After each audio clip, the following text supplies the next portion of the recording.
Hi everyone, in this video we will be studying about the respiration. ठीक है, जो हमारा रेस्पिरेटरी सिस्टम है इस वीडियो में हम उसके बारे में पढ़ेंगे. ठीक है, basically breathing and respiration both are two different things. Breathing क्या होता है? सांस लेना, इनहेल करना एंड एक्सहेल करना, सांस छोड़ना. This is called breathing. जब बात आती है रेस्पिरेशन की, जब बात आती है किसकी? रेस्पिरेशन की. तो रेस्पिरेशन में क्या होता है? एक ऐसा प्रोसेस है जिसमें ऑक्सीजन, जो ऑक्सीजन आप इनहेल कर रहे हो ना, अंदर ले रहे हो, उस ऑक्सीजन का यूज होता है खाने की ऑक्सीडेशन में. ठीक है, खाने की ऑक्सीडेशन में. और उस खाने की ऑक्सीडेशन के बाद वो खाना आपके ब्लड में मिल जाता है और आपको एनर्जी देता है. इस पूरे प्रोसेस को रेस्पिरेशन बोलते हैं. ठीक है, लिख देती हूँ एक बार.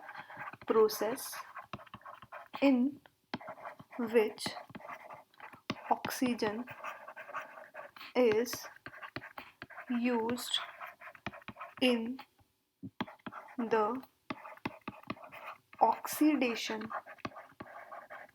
of food resulting in the release of energy. ठीक है, तो रेस्पिरेशन क्या पढ़ा हमने? एक ऐसा प्रोसेस जिसमें ऑक्सीजन का यूज़ होता है खाने की ऑक्सीडेशन में, जिसकी वजह से एनर्जी रिलीज होती है and that energy is used for the for our body basically. ठीक है, मतलब बेसिकली वो खाना फिर हमारे ब्लड में मिलके हमें एनर्जी देता है. ठीक है, अब जो आपका रेस्पिरेटरी सिस्टम है इसमें ऑब्वियसली बात है, यहाँ नॉस्ट्रिल से शुरू हो जाता है ये, और आपके ये लंग्स तक, ये सारे जो आपके पार्ट्स हैं ये सारे पार्टिसिपेट करते हैं. ठीक है, one by one we will try to understand कि किस पार्ट का क्या रोल रहता है. जो आपके नॉस्ट्रिल्स होते हैं, ठीक है, उसके थ्रू हम सांस अंदर लेते हैं. एयर एंटर होती है हमारी बॉडी में. एयर एंटर होती है किसके थ्रू? आपके नॉस्ट्रिल्स के थ्रू. ठीक है, जब आप यहाँ पहुँचते हो then there is pharynx. Pharynx is a common gate. ठीक है, फेरिनक्स क्या होता है? Pharynx is a common gate. ठीक है, सेंड एयर. फेरिनक्स का काम क्या होता है? फेरिनक्स का काम क्या होता है? जो आपका फेरिनक्स होता है ना, इसको इस तरह से समझो कि इट्स अ कॉमन गेट. अब गेट के अंदर जाके दो कमरे हैं और इस दो कमरे के अपने अपने दो दरवाजे हैं. ये आपका फेरिनक्स है. एक दरवाज़ा जाता है आपकी खाने वाली पाइप पे, एक दरवाज़ा जाता है आपकी एयर वाली पाइप पे. ठीक है, तो फेरिनक्स का काम होगा खाने को खाने वाली पाइप में भेजना एंड एयर को आपकी जो एयर वाली पाइप होती है, श्वास नाली होती है आपकी, उसमें भेजना. ठीक है, ये फेरिनक्स का काम होता है. अब फेरिनक्स के बारे में बात होगी. अब फेरिनक्स के बाद आता है आपका लैरिनक्स. ठीक है, यहाँ क्या आ गया आपका? लैरिनक्स. तो जो आपका लैरिनक्स, लैरिनक्स से पहले एक और चीज़ समझो. एपिग्लॉटिस.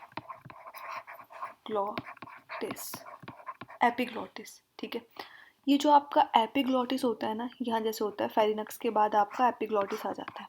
ठीक है, एपिग्लॉटिस आपका जीभ के पीछे होता है और लैरिनक्स के आगे होता है. ठीक है, क्या बोला हमने? एपिग्लॉटिस जीभ के पीछे होता है, आपके टंग के पीछे होता है, और लैरिनक्स के आगे होता है. इसका मेन काम क्या होता है? ठीक है, ये एक ढक्कन की तरह है. एपिग्लॉटिस किसकी तरह है? एक ढक्कन की तरह है. ठीक है, ये जो आपका खाना है या आपका पानी है उसको आपकी जो सांस वाली नाली है उसमें जाने से रोकता है. ठीक है, उसके बाद जब आपकी सांस होगी ना, सिर्फ उसी को ही अंदर एंटर होने देगा. आपका खाना और पानी है उसको आने से रोकता है कि वो सांस वाली नाली में एंटर ना कर जाए. ठीक है, अब एपिग्लॉटिस की बात खत्म होगी. अब आपकी सांस किस में पहुंचेगी? लैरिनक्स में. लैरिनक्स आपकी जो विंड पाइप है उसका गेट है. ठीक है, हमने क्या पढ़ा था? एक फूड पाइप होगी, एक विंड पाइप होगी. विंड पाइप का जो ये गेट है इसका नाम क्या है? लैरिनक्स. ठीक है, लैरिनक्स आपकी विंड पाइप का गेट है. ये आपकी विंड पाइप है, ये आपकी क्या है? विंड पाइप है. और इस विंड पाइप का नाम आपका क्या है? ट्रैकिया. ट्रैकिया. ठीक है, विंड पाइप है. विंड पाइप के बाद जो आपकी एयर होती है वो कहाँ एंटर करती है? वो यहाँ से चली गई. ये एक पेड़ की तरह स्ट्रक्चर है. इस पेड़ की तरह स्ट्रक्चर को क्या बोलते हैं? इस पेड़ की तरह स्ट्रक्चर को बोलते हैं आपके ब्रोंकाई या फिर ब्रोंकाई. या फिर क्या, ब्रोंकस। ठीक है, जो यहाँ वाला है वो लेफ्ट ब्रोंकस आ जाएगा, जो यहाँ वाला है वो आपका राइट ब्रोंकस आ जाएगा। ठीक है, उसके बाद ये तो आपका पेड़ था, पेड़ का जैसे तना होता है ना उसकी तरह ही ब्रोंकाई हो गया ये। अब आगे पेड़ की टहनियाँ हैं। ठीक है, क्या है आगे, पेड़ की टहनियाँ हैं। इन टहनियों को हम बोलते हैं ब्रोंकियोल। ठीक है, या फिर क्या बोलेंगे, ब्रोंकियोल्स। ठीक है, इन टहनियों को हम बोलेंगे ब्रोंकियोल्स। अब इन टहनियों के आगे सेम यहाँ पे है, ये देखो, इन टहनियों को हम क्या बोलेंगे, ब्रोंकियोल्स। अब इन टहनियों के आगे ना एक ऐसा स्ट्रक्चर होता है ऐसे, इस स्ट्रक्चर को हम बोलेंगे एलवॉयली। ठीक है, इस स्ट्रक्चर को हम क्या बोलेंगे, एलवॉयली। जो आपकी गैसेस का एक्सचेंज होता है, मतलब जैसे हमारे फेफड़ों में हम ऑक्सीजन अंदर लेते हैं और कार्बन डाइऑक्साइड बाहर जाती है, वो गैसेस का जो एक्सचेंज होता है डैट हैपेंस थ्रू थ्रू एलवॉयली। ठीक है, अब इसके बाद जो आपकी प्योर ऑक्सीजन है वो कहाँ जाएगी, एलवॉयली के बाद आपकी जाएगी कहाँ पे, ब्लड वेसल्स में। ब्लड वेसल्स क्या होते हैं ये अभी आगे हम पढ़ेंगे। ब्लड वेसल्स का मतलब है जो बेसिकली जो आपकी नसें होती हैं, हम बोलते हैं ना कि लाल खून वाली नसें होती हैं और नीले खून वाली नसें होती हैं, मतलब बेसिकली जो आपके दिल से रिलेटेड है। इसके बाद आपका ऑक्सीजन कहाँ जाती है, इनमें जाती है, ब्लड वेसल्स में जाती है। और ये ब्लड वेसल्स हमारी पूरी बॉडी में जाते हैं, वो नसें हमारी पूरी बॉडी में जाती हैं और उस ऑक्सीजन को हमारे बॉडी के हर एक पार्ट तक लेकर जाती है। ठीक है, जहाँ पे उसका इस्तेमाल होता है किसमें, एनर्जी जनरेट करने में, एनर्जी बनाने में। ठीक है, ये प्रोसेस समझ आया होगा। चलो, एक मैंने ना ये एक रियलिस्टिक जैसी पिक्चर ले रखी है ताकि आपको ज़्यादा अंडरस्टैंडिंग हो। अब ऐसा तो है नहीं कि आपके जो फेफड़े हैं वो बॉडी में ऐसे ही पड़े हैं, नहीं, ऐसे पड़े नहीं होते। फेफड़ों के बाहर ये जो आप देख रहे हो ना, ये एक हड्डियों का ढांचा होता है, ये आपकी हड्डियों का ढांचा होता है। बेसिकली आपके फेफड़े कैसे होते हैं, आपके लंग्स कैसे होते हैं, बहुत ज़्यादा सॉफ्ट होते हैं। तो फिर उसको डैमेज होने से बचाने के लिए ये हड्डियों का ढांचा होता है, इसको बोलते हैं आपका रिब केज। ठीक है, क्या बोलते हैं इसको, रिब केज। उसके बाद ये क्या पढ़ा हमने, इसको बोलते हैं आपकी ब्रोंकाई। और जो आपका ये पतले पतले वाले आगे को टहनियों के रूप में है, इसको हम बोलते हैं ब्रोंकियोलस। ठीक है, उसके बाद आपके फेफड़ों के नीचे ये जो स्ट्रक्चर होता है, ठीक है, फेफड़ों के नीचे, इसको आप बोलोगे डायफ्राम। ठीक है, यहाँ लिखने की ज़रूरत नहीं है, करवा रखा है आई थिंक मैंने प्रीवियस वीडियो में, इसको हम बोलते हैं डायफ्राम। और जो ये जो टहनियों के आगे ये होते हैं, इसको क्या बोलेंगे हम, एल्वोइले, एल्वोइले। ठीक है, क्लियर हो गया होगा इतना। अब देखो, एक बार समझ लेते हैं कि हम सांस कैसे लेते हैं, हाउ डू वी ब्रीथ। ठीक है, तो देखो, हम अपने नॉस्ट्रिल्स के थ्रू, हमारे नोज़ में जो दो छिद्र होते हैं उनके थ्रू सांस अंदर लेते हैं। उसके बाद नॉस्ट्रिल्स के बाद जो हमारी जो हमने ऑक्सीजन अंदर ली वो कहाँ जाती है, हमारे लंग्स में जाती है एक विंड पाइप के थ्रू, ये हमारी विंड पाइप होगी। ठीक है, जाती है कहाँ पे, हमारे लंग्स में जाती है। उसके बाद लंग्स कहाँ प्रेजेंट होते हैं, लंग्स आपके चेस्ट कैविटी में प्रेजेंट होते हैं। कैविटी का मतलब होता है कि खाली जगह, तो मतलब जो हमारे चेस्ट की खाली जगह है वहाँ पे क्या प्रेजेंट होते हैं, आपके लंग्स प्रेजेंट होते हैं। ठीक है, ये जो आपकी खाली जगह है, सॉरी, जो ये आपके लंग्स हैं, इसके आसपास एक क्या होता है, रिब केज होता है, एक हड्डियों का ढांचा होता है। ठीक है, अ लार्ज मस्कुलर शीट, जिसको क्या बोलते हैं, ये जो मैंने अभी आपको बताया, ये क्या है, एक मस्कुलर शीट है, मतलब ये मसल से बनी हुई है, हड्डियों से बनी हुई नहीं है। ठीक है, जिसका नाम मैंने क्या बताया था आपको, डायफ्राम। ठीक है, ये होती है, ठीक है, आपके रिब केज के एंड में। उसके बाद जो एक, हाँ, एक और इम्पॉर्टेंट चीज़, जब आप सांस लेते हो ना तो उसमें जो आपका डायफ्राम है और आपका रिब केज है, जो आपका ये डायफ्राम है और जो ये आपका हड्डियों का ढांचा है, ये मूवमेंट करता है जब आप अंदर सांस लेते हो। जैसे मतलब आपने सांस ली, एक बार साथ साथ ट्राई करके देखना, जैसे ही आप इनहेल करते हो तो आपके लंग्स में हवा भर जाती है। उस टाइम पे जब आपके लंग्स में हवा भर जाती है तो आपके जो लंग्स होते हैं वो एक्सपैंड करते हैं, मतलब वो फैलते हैं। ठीक है, और जैसे ही आप सांस बाहर छोड़ते हो तो आपकी हवा बाहर निकल जाती है और जो आपके लंग्स क्या करते हैं, कॉन्ट्रैक्ट करते हैं। मतलब जब आपने इनहेल करा तो आपके लंग्स क्या कर रहे थे, एक्सपैंड कर रहे थे। जैसे ही आपने एक्सहेल किया, मतलब हवा बाहर छोड़ी, तो आपके लंग्स क्या कर रहे थे, कॉन्ट्रैक्ट कर रहे थे, मतलब सिकुड़ रहे थे। ठीक है, अब रिब केज के बारे में समझो, जो आपका हड्डियों का ढांचा है। अब खुद सोच के देखना है एक बार ना, ट्राई करके आपको समझ आ जाएगा। The way you the moment you inhale, जैसे ही आप सांस लेते हो, सांस अंदर को खींचते हो, आपका जो ये रिब केज होता है ना, ये थोड़ा बाहर को आता है, मतलब थोड़ा ऊपर को मूव करता है। और जो आपका ये डायफ्राम होता है ये नीचे मूव करता है। ठीक है, क्या बोला हमने, just give me a second. Inhale के टाइम में रिब केज और आपका डायफ्राम, ठीक है, रिब केज आपका थोड़ा ऊपर की तरफ मूव करता है और आपका डायफ्राम नीचे की तरफ मूव करता है।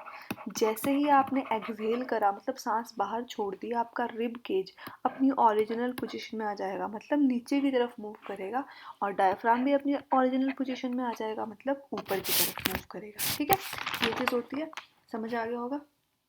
अब जैसे हमने एल वॉयली का मैंने आपको पर्पस बता दिया कि एल वॉयली में क्या होता है, आपकी exchange of gases, exchange of gases. ठीक है, अब इम्पॉर्टेंट चीज़ क्या समझनी है, देखो, just give me a second, colour change कर देते हैं पेन का ना।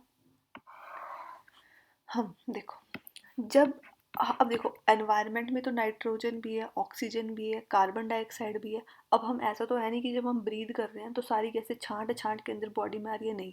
जो भी एनवायरनमेंट में है हम सारी गैसों को अंदर ले लेते हैं। ठीक है, नाइट्रोजन एनवायरनमेंट में कितनी है, 78%। हम 78 की 78 इनहेल कर देते हैं, मतलब अंदर ले लेते हैं, पर सारी की सारी एक्सहेल भी कर देते हैं, मतलब बाहर भी निकाल देते हैं। रीज़न बीइंग, हमारी बॉडी में नाइट्रोजन का कोई काम नहीं है। ठीक है, नाइट्रोजन का कोई काम नहीं है, तो जितनी हमने अंदर ली उतनी ही हमने बाहर निकाल दी। ठीक है, अब बात कर दे अगर हम ऑक्सीजन की, तो ऑक्सीजन हमारे एनवायरनमेंट में 21% है, और ये 21% ही हम लोग इनहेल करते हैं। ठीक है, उसमें से कुछ ऑक्सीजन, जैसे हमने बोला कि खाने को तोड़ने में, खाने की ऑक्सीडेशन में यूज़ हो जाती है। ठीक है, एंड जो आपकी 16% होती है उसको हम बाहर निकाल देते हैं। ठीक है, अब आपकी कार्बन डाइऑक्साइड की बात करें, हमारे एनवायरनमेंट में 0.03% है, इतनी कितनी हम इनहेल करते हैं। ठीक है, पर कुछ ऑक्सीजन किस में कन्वर्ट हो जाती है, आपकी कार्बन डाइऑक्साइड में, और हम एक्सहेल कितनी करते हैं, 4.4% हम बाहर निकाल देते हैं, एक्सहेल कर देते हैं। ठीक है, अब बात कर देते हैं हम रेस्पिरेशन की। रेस्पिरेशन क्या होता है मैंने आपको बता दिया। ठीक है, जो आपकी पूरी सांस लेने की क्रिया है, डैट इज़ कॉल्ड रेस्पिरेशन। अब रेस्पिरेशन ना आपका दो तरह का होता है। रेस्पिरेशन क्या होता है, दो तरह का होता है। कौन कौन सा होता है समझते हैं। एक तो होता है आपका एरोबिक, देखो नाम से क्लियर है, एरोबिक मतलब जो एयर की उपस्थिति में हो, which happens in the presence of air. दूसरा होता है एनेरोबिक, जो अब्सेंस ऑफ एयर में हो। ठीक है, अब्सेंस ऑफ ऑक्सीजन में हो, और यहाँ पे क्या बोलेंगे हम, प्रेजेंस ऑफ ऑक्सीजन। ठीक है, अब देखो, बेसिकली जो आपकी एरोबिक होती है वो कहाँ पे होती है, वो आपकी प्लांट्स एंड एनिमल्स में होती है। ठीक है, एक बार थोड़ा डिटेल में समझते हैं। तो आपकी एरोबिक रेस्पिरेशन क्या हुई, जहाँ पे खाने का टूटना, मतलब खाने का एनर्जी में कन्वर्ट होना ऑक्सीजन की प्रेजेंस में होता है। ठीक है, लिख देती हूँ मैं एक बार, when break down of food takes place in the presence of oxygen। Oxygen, जब खाने का टूटना किसकी प्रेजेंस में हो, ऑक्सीजन की प्रेजेंस में हो। ठीक है, और यहाँ पे क्या हो जाएगा, सेम है, when break down of food takes place in the absence of oxygen. ठीक है, ये होता किस किस में है, जो आपका यीस्ट होता है। ठीक है, और जो आपके राउंड वॉर्म्स होते हैं उनमें, मतलब जो आपके कीड़े मकोड़े हैं, आपकी यीस्ट वगैरह है उसमें। ठीक है, अब एरोबिक को समझते हैं थोड़ा और डिटेल में। ठीक है, यार ये पता नहीं क्यों खुद से ही लगा रहता है उन्हें। ठीक है, एरोबिक को समझते हैं। देखो, आपका ग्लूकोज है, मतलब आपका खाना है, खाना क्या है, ग्लूकोज ही है ना आपका।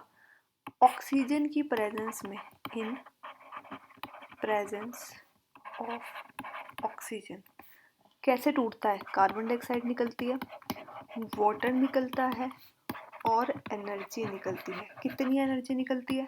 36 ATP। ATP एनर्जी की यूनिट है। जैसे कि मान लो अगर आप वेट की यूनिट की बात करो, अगर आपने टमाटो लिया, पोटैटो लिया, तो 2 kg, 3 kg, 4 kg, उसी तरह से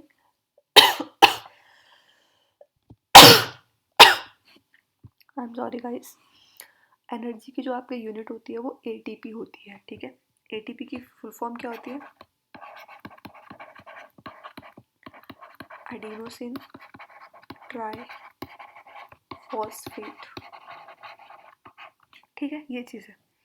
अब क्या क्या पढ़ा हमने कि जो आपका ग्लूकोज है वो किस में कन्वर्ट होता है आपका? देखो एक ना, ये जो आपकी एरोबिक है इसमें है क्या कि ग्लूकोज ऑक्सीजन की प्रेजेंस में, ठीक है, मतलब जो आपका खाना है, जब आपका खाना आपके शरीर में आप ऑक्सीजन लोगे तो कैसे टूटेगा? कार्बन डाइऑक्साइड निकलेगी, वाटर निकलेगा और एनर्जी निकलेगी। ठीक है, ये चीज़ है। अब आप बात करो किसकी? एनारोबिक की। तो एनारोबिक में क्या होता है आपका? ग्लूकोज है, मतलब खाना तो है, बट क्या है? अब्सेंस ऑफ ऑक्सीजन है, अब्सेंस ऑफ ऑक्सीजन है। तो आपका क्या निकलेगा? कार्बन डाइऑक्साइड निकलेगी, अल्कोहल निकलेगा और एनर्जी निकलेगी। ठीक है, ये तो होता है बेसिकली जो आपके यीस्ट वगैरह है उसमें ये चीज़ होती है। यीस्ट, राउंड वॉर्म वगैरह जो भी हमने पढ़े। हमारी मसल में भी कभी कभी क्या होता है, जैसे हम भागते हैं ना तो ऑक्सीजन की कमी हो जाती है। मान लो भाग रहे हैं या कुछ ज़्यादा ही फिजिकल एक्टिविटी कर रहे हैं, ठीक है, तो हमारी मसल्स में क्या होता है, ऑक्सीजन की अब्सेंस, क्या मतलब लैक लिख लो कि कमी हो जाती है ऑक्सीजन की। लैक ऑफ ऑक्सीजन कहाँ पे? हमारी मसल्स में प्रॉपर ऑक्सीजन पहुँच नहीं पाती उस टाइम जितनी उसको ज़रूरत होती है। ठीक है, तब कैसे आपका ग्लूकोज टूटता है? कार्बन डाइऑक्साइड छोड़ता है, आपका लैक्टिक एसिड छोड़ता है और आपकी एनर्जी निकलती है। बेसिकली आपने देखा होगा काफ़ी ज़्यादा फिजिकल एक्टिविटी करने के बाद आपके ना मसल्स में पेन लग जाता है उन्हें, किस वजह से? लैक्टिक एसिड की वजह से।